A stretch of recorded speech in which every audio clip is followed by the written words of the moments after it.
ఆయన పునరుత్థానుడయ్యాడంటే వారు నమ్మే స్థితిలో లేరు. సంతాపంతో వారి గుండెలు నిండి ఉన్నాయి. యేసే సంభాషణ ఆరంభించాడు.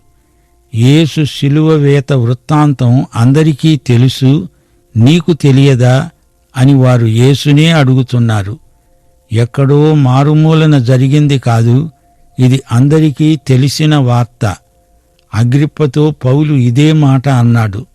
అపొస్తలుల కార్యములు 26వ అధ్యాయం 27వ వచనం. అగ్రిప్పరాజా, ఇది ఒక మూలను జరిగిన కార్యము కాదు. ఎమ్మాయు బాటసారులు యేసును గొప్ప ప్రవక్త అని పేర్కొంటున్నారు.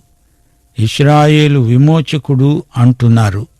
ఆయన సిలువ వేయబడి చనిపోయాడు అని వారు తమ ప్రగాఢమైన సంతాపాన్ని వెలిబుచ్చారు గాని యేసు పునరుత్థానం ప్రవచనమే వారికి గుర్తు లేకుండా పోయింది.